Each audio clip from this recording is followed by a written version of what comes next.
It kind of sounds like you're playing inside of a trash can, but What? it's got a cool sound and it really, really projects. And I put finger picks on just to help make it louder. So like if I was playing in a speakeasy or a juke joint or a little party place, a house party, if people are in dancing, and sometimes people would drink alcohol back then, dancing and getting loud. If I was playing, I needed to be able to project so they could hear me and still dance, so people could still do their thing. And so this was the loudest thing I made, and I'm gonna show you this is just a piece of metal, and it's called a slide, and a lot of old blues songs were played with slide guitar, and I just think it's a funky, cool sound, and it allows you to get some notes. This is in D, but I'll let you hear how loud it is. So it's not terrible, but this slide can make it.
Can you tell us a little louder?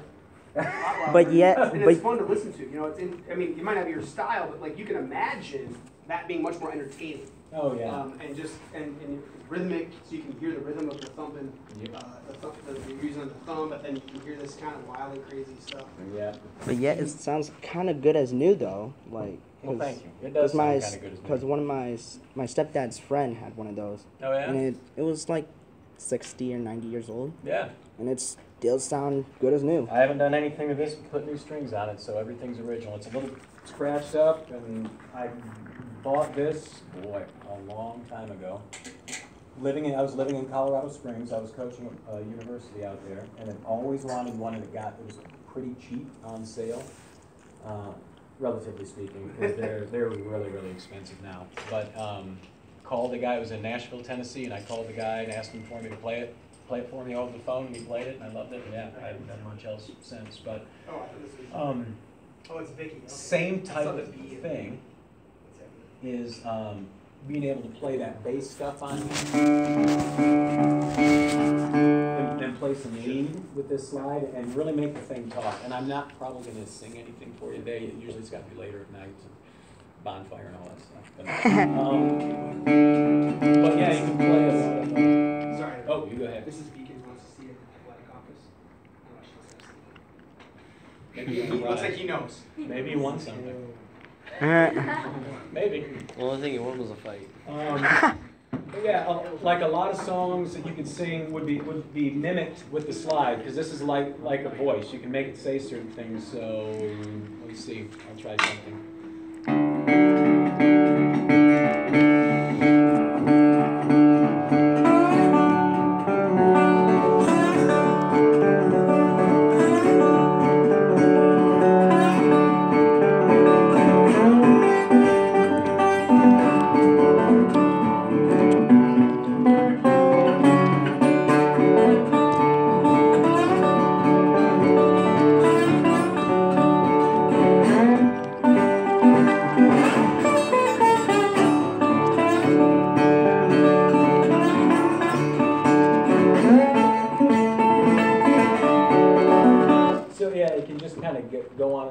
that's an old song called Poor Boy, and you can hear that song, if you knew the words, saying, I'm a poor boy long ways from home.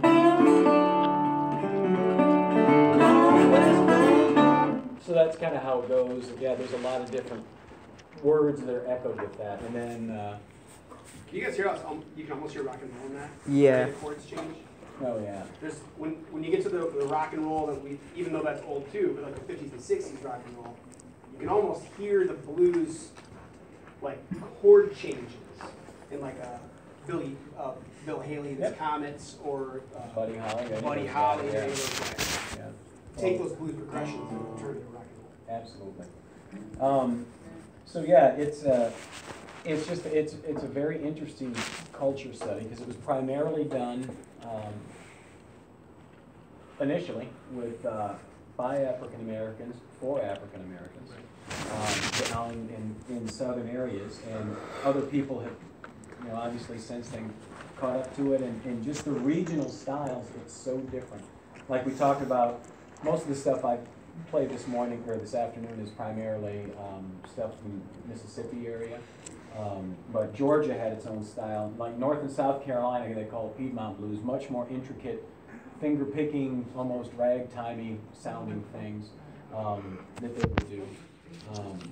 Yeah, so it's a very unique style, and it's, like I said, it's kind of tickled my ear for a long time, so it's been fun to kind of poke through it and learn some things. And it does kind of combine with jazz a little bit. They were born about the same time, and one kind of went this direction, one went that direction, so Mr. Hammond's going to talk about jazz. Let me say that real quick. Was anybody surprised that, maybe you weren't, but were you guys surprised that we were able to play a little bit together? Why were you surprised? Because, I mean, like, I kind of knew you both, like, played guitar, but I just didn't, like, realize you guys were going to, like, do it together. Like, you could probably do, like, a duet together. Yes. Let's take this thing on the road. Yeah. Not, I'll or make, see you guys in spring break. or better yet, add Mr. Van Hart in it. We got a band. Yeah. We'll have a The reason I band. say that, though, is because, I think I wrote 12 barbers up there. This kind of music needed to be something that you could, I mean, I guess you could literally make a basketball analogy.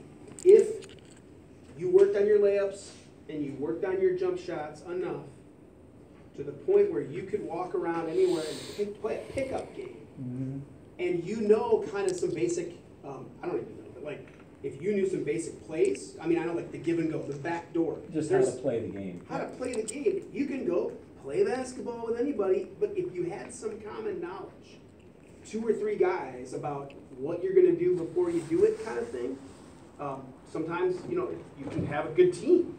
Well, with music, with blues, what they did is they said, if we do 3 chords, basically, this is very chat, Yep, but primarily. 3 chords, and a chord is a formation on the guitar, right? So, And there's some that are just one-chord songs, which you would Yeah. think, if you know anything about music, some of the Mississippi Hill Country blues are just, it's one chord drumming on and on, but it's Right. funky. that's kind of the, is that kind of, is that the Bo Diddley thing? Yeah, kind of, yeah. Bo Diddley did that, right? Yeah, he has a couple of it. Right. It's kind of two, kind of Yeah, short. and a lot of those guys would play just, I'll do an example of one in G, which isn't quite as funky sounding, but, 12 bar? no, this is a one-chord, No, just the one. one-chord thing, or I think I can probably do this. And we'll do the alternating bass part and just play some lead over there and not change chords at all.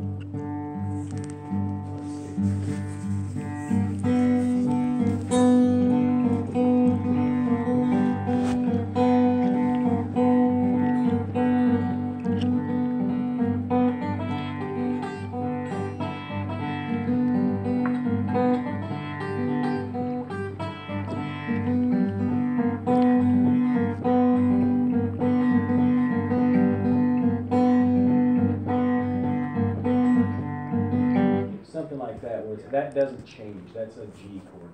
So it's a one chord It's the thing. melody that's changing. So, Yeah. and what you're noticing too, guys, is that they had to be able to. So number one, the 12 bar thing was if you rolled into town with your banjo, which by the way, Mr. Bobcat reminded me, the banjo actually was originally not called a banjo, but came from Africa. African instrument. So yeah. this again would even be maybe even a little bit more easy, more of an easy instrument to get your hands on in the South. Smaller, you might be able to make it out of almost things laying around, a stick of wood and stuff. Guitar gets a little bit trickier, but these are instruments we were talking about. You can take these with you. Piano, not so much, right? And also to be trained on piano, you had to probably have wealth and have a family that can help you get the training on piano. Well, and a lot of the guys who ended up transitioning to playing guitar, and that slide guitar, when I had that thing on my finger with that metal guitar, started with an instrument, which is a kind of a funny name for an instrument, but it's called a diddly bow. And Those are one string instrument that a lot of the players started with. They would take two nails somewhere in their house, like on the front porch of their house, put a nail up high and a nail down lower, and take some wire off a broom, like broom wire usually, and string that wire up tight between those two nails and tighten it, and use that little metal thing or anything that was smooth. They could use a steak knife or a bone. A lot of guys played slide guitar with a bone or a pocket knife, and would be able to pluck that one string and play songs out of that. Yeah. So anyway, the 12-bar blues though, if you know that, as long as you can change the key, you can jump in with anybody, right? And you almost don't even have to practice, because you just know you play this chord for a while. It's 8 bars, I think, or whatever. I'm simplifying it. No, that's right. No. You go to the 5 chord.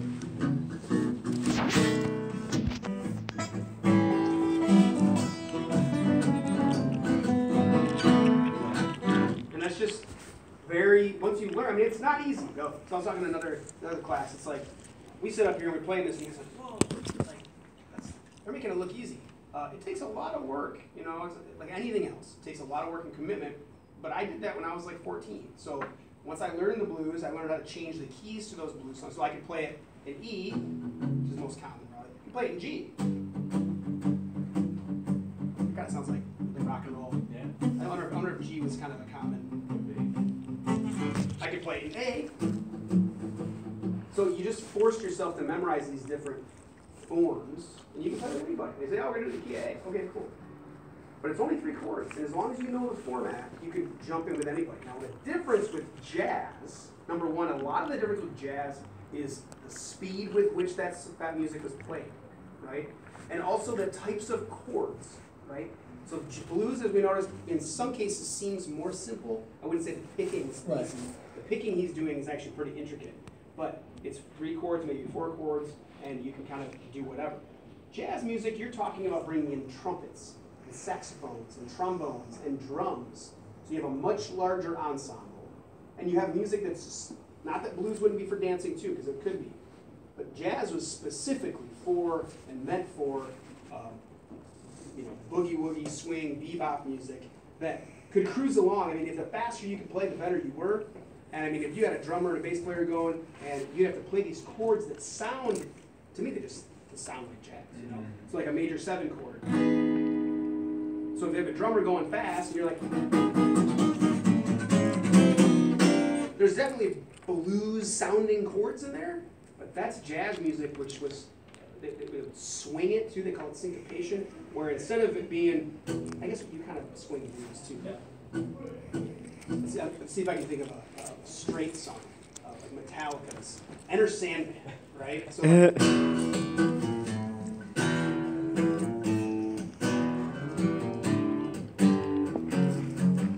that's dun, dun, dun, the beat is just straight, right? Now if we were to turn that song into jazz,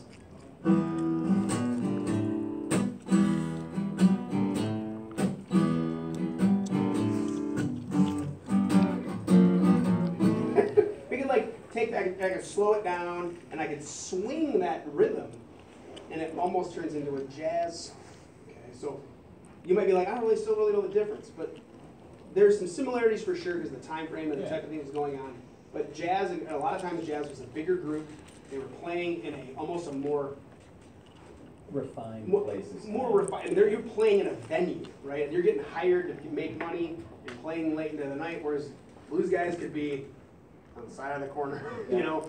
And they can be playing at venues too, but blues was a lot more transferable. Yeah, and it wasn't necessarily for blues guys like now, like you wouldn't buy a ticket to go see somebody play anywhere. It would be literally at somebody's house or out in the parking lot. There's a guy, one of my favorite players of all time, he's an old 12-string player from Georgia, named Blind Willie McTell. And I don't know why. yeah, because that was the only way they could make money. They learned how to play, and so they couldn't get hired on any other job because they didn't have any sight. So they had to learn an instrument to play. And I don't know that he ever played a formal concert, but he's written some of the most unbelievable blues and that have been covered by big rock bands back in the 70s and 80s. And, but yeah, a friend of mine, when I lived in Georgia, I thought it was pretty cool. My 3 brushes with Willie McTell, I went to his gravesite, which was a little morbid, but it was still kind of cool. Got to see where he was buried out in Thompson, Georgia. A friend of mine who was, at the time, was a traveling, touring blues musician, probably the best acoustic fingerpicker blues guy there's ever been. He's had a stroke here in the last year, so he's not playing now. What's his name? Paul Jeremiah. Okay. Yeah, and he would always stay with me when he was in Atlanta, and we went to see where Blind Willie used to play at a place called the Blue Lantern, but he never played inside the Blue Lantern. It was out in the parking lot playing for tips for people afterwards. And a friend of mine in Georgia's dad, who is probably in his 70s now, pushing 80 now, we were just talking one day about, when my friend was coming down, the blues player was coming down, and said, yeah, we're going to go, and there was a guy named Blind Willie McTell who used to play there, and he kind of looked at me and goes, Blind Willie, I hadn't seen him in forever. And I said, what do you mean? He goes, well, yeah, when I was in high school, we used to hang out in the back of the Blue Lantern on Friday and Saturday nights, and he said, oh, Blind Willie would walk around or sit down on the hatch of my friend's pickup truck and play songs for tips. And to me, that would have been like meeting an absolute musical student. Yeah, but he didn't even know that he was a blues player, because he said he goes, I don't remember exactly what he played. He'd play whatever was on the radio or whatever people would request. So to make money, even though that wasn't his thing, it was a way for him to make some money. So yeah, it was kind of a cool thing. But yeah, there's just so many different styles. When do you have to give announcements? Oh, I'm not gonna do them today. Not do it. So, yeah. Priorities here. Yep, we got it. Yay! Just want to make sure you guys have time to ask questions too. So you want to play that, and then Yeah. if you wanted to grab your questions, feel free to grab them unless you remember what they are. But that way you guys can get in on this too. We can do a little 12-bar duet thing to go to end, and we'll just go in E. How's that sound? Right now? You do your thing, yeah.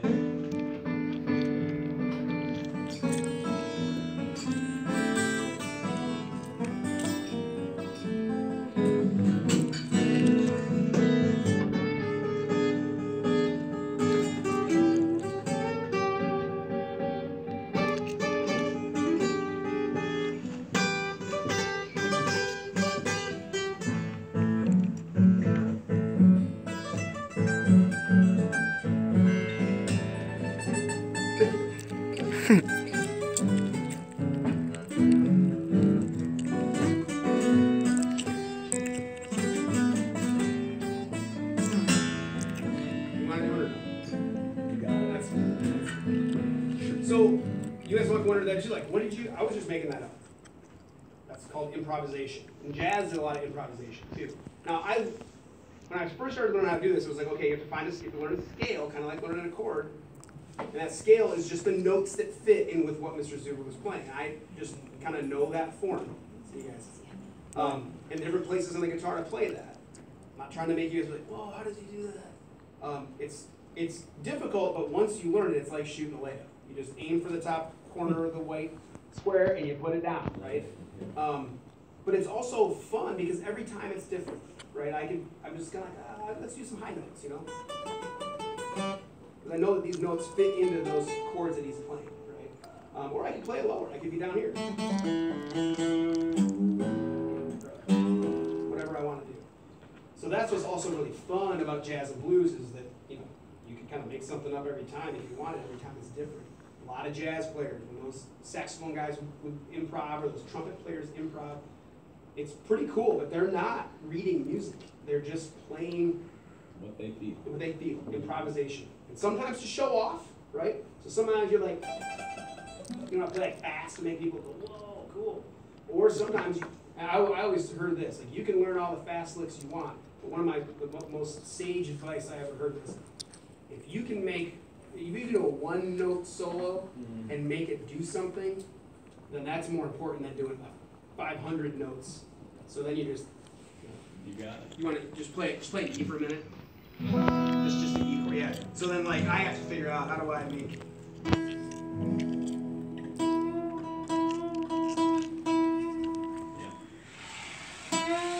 And it's really, it's getting boring after a while, but the challenge is like, how can you put some feel into one note, right? And that's what absolutely.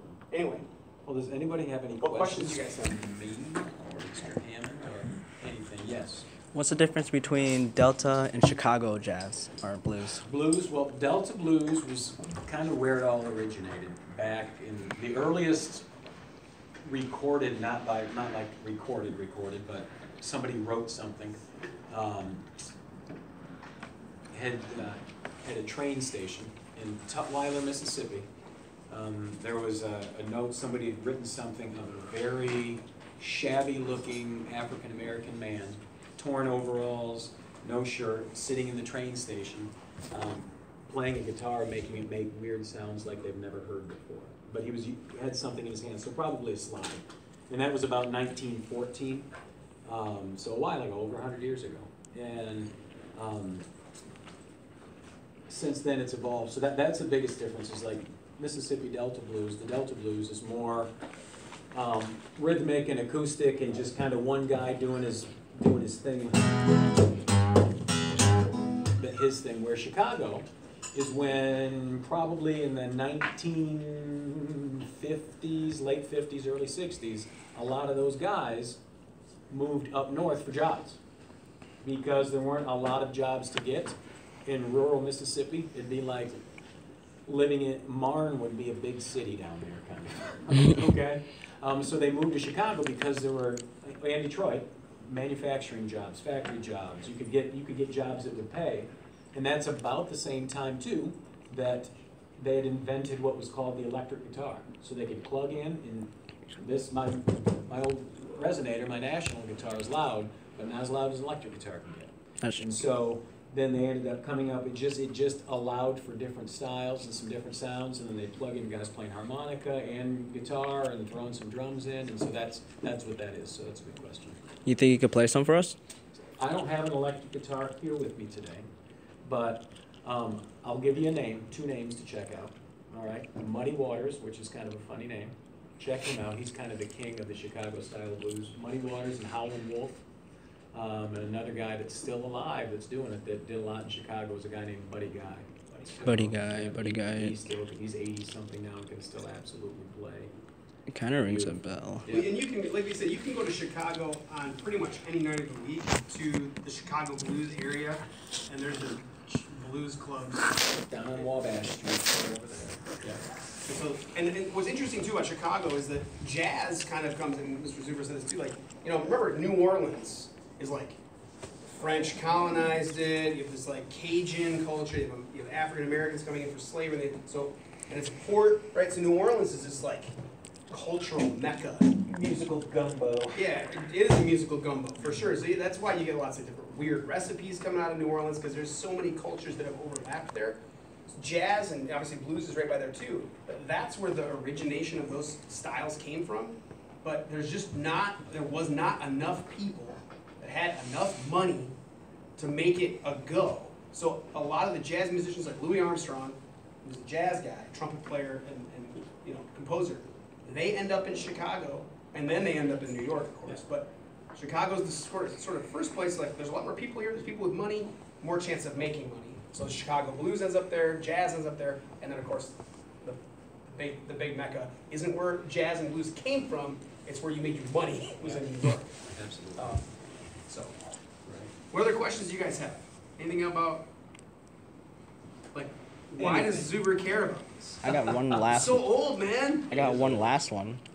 Yeah. This doesn't really, have to deal with like jazz or blues, Yeah. but do you think you can play a song called "The Worms Crawl In, the Worms Crawl Out"? I don't know if I know that. The worms crawl in, the worms crawl out. That's funny. Yeah, I know. It's kind of like, it's basically how my stepdad says it. It's a hearse song. That's weird. I know, right? Well, because this morning, a friend of mine just released an album Friday, and he'd sent me a link, and it had one of his concerts he was just playing in Europe. And the second song he played at the video he sent me was the Hearse song. And I'd Oh, God. I never heard it literally until 6 hours ago. Yeah, talking about dying and wrapped in a sheet and in the coffin. And, That's the and one. then the worst thing happens, and I've heard it once. It was something about then a week later your coffin floods, and then the worms crawl in. The worms crawl Yep, out. that's the one. That's the one. It's weird. Yeah, I just heard it this morning. I haven't learned it yet though, but it's cool. Great question. Anybody else have any questions? Zero. Thank you. It's all right. So we were talking, anybody else? Chance? My thing is, if Mr. Zuber was playing basketball, which I enjoy that game too, how did you have time, or why did you even care about? Oh. It takes a lot of time. This is a lot of work, but wouldn't you be working on your drum sets? Yeah, back in the olden days, I was a reasonably accomplished basketball player, and played in high school, and college was free because I could make jump shots. So played in college, and then like we had our very last game was my senior year, was against Ferris State, and I told the last class I hit a three-pointer with about 30 seconds left to tie, but the official only gave us 2, so we ended up having to chase and foul. We ended up lost by a couple, and I'm not quite over yet, obviously, because I'm still living that. Last year he said he thought he was over it. Yeah, I'm not quite over it yet. But then, so got back to my apartment, and that night, that was on a Saturday, and Sunday afternoon I was thinking, okay, I don't have to go to the gym anymore, ever, if I don't want to. I don't have to run, I don't have to lift, I don't have to go get shots up, I don't have to play. I need something to do. And so I've always been a big music guy and loved listening, and my favorite guy is Eric Clapton, who's from England, rock and roll guy, but a big blues guy too, and I kind of started tracing back some of the songs he recorded, covers he did, who wrote it, and that led me back to the old stuff from the 20s and 30s, and so yeah, just started then, and because I always like to do things that can challenge me a little bit, and something I can get better at, instead of just, I love listening, and still do love to listen, but I thought, how cool would it be if I could play what I'm listening to? If I could figure out a way to make that come out of my fingers. So yeah, that's how that started. Great question. What else? Anything else? You guys cashed at the end of 6th hour? That's okay. That is okay. Well, thanks for listening. I'm sure it's nothing you've ever heard before necessarily, but maybe you a little bit if your dad or grandpa was singing a little bit. Yeah.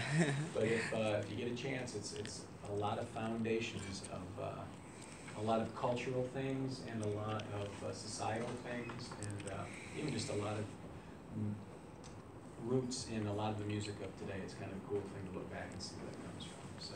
Well, I think too, one of the things that we've talked a lot about is that these people you've mentioned are not people that are famous, right? Or not famous like we think of them. And I couldn't give you a good example. I know some of our big stars now do their own writing, but a lot of times some of the best sort of things that stay with us, whether they're books that are written or poems or music, is a lot of times the music that's written without the bucks coming in.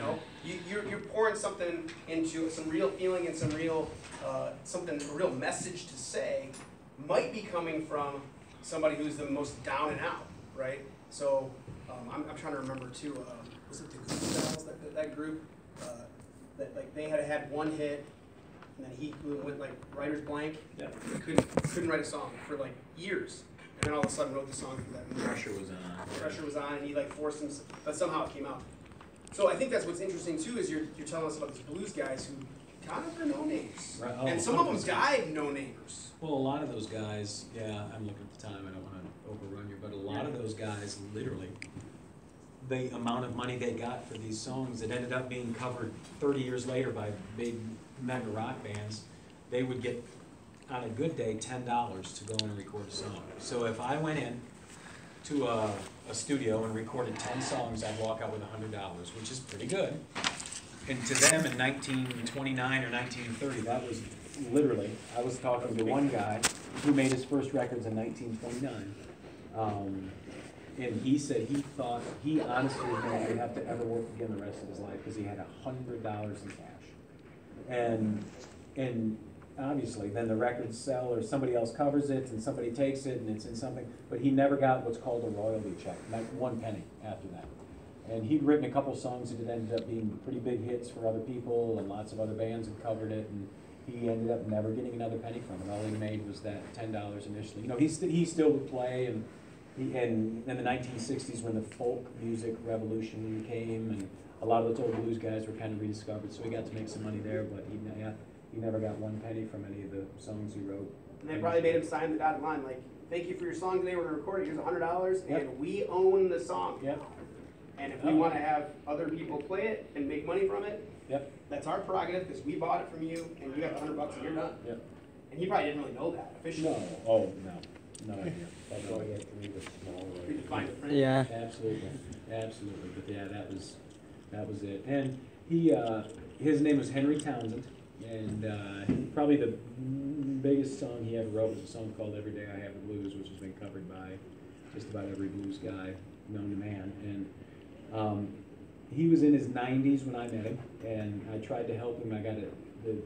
Was able to get connected with the biggest entertainment lawyer in New York City. And he tried to get some royalties back, and unfortunately Henry died before any of that could be finished. So, but yeah, it was a hard life, and yeah, not a lot of glitz and glamour or anything like that with these guys. Just it was part of who they were and part of their ability to speak, and a way to make a few bucks on the side was about it. Anything else? This one's for Mr. Hammond, actually. Do you think you could play something for us on the banjo? So the band. This is sort of a thing I'm working on. It's tuned a little different. Obviously, sounds maybe some people say a little hillbilly. If that's not too far of a term, but got this real, almost kind of like your resonator. It's got it's Kind of like a drum stair. head. No. And they put this drum header in, which makes it kind of have that twangy.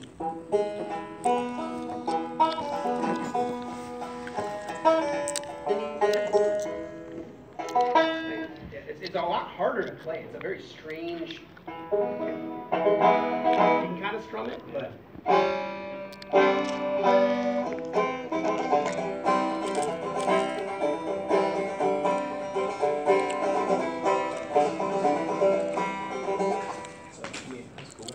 Banjo here, but yeah, this is my next one. I'm trying to work on playing this, and there's a high string up here. It's very different. That's cool. Little twang picking there for you. Well, good. Well, thanks for listening, guys. Good seeing you. See you tomorrow.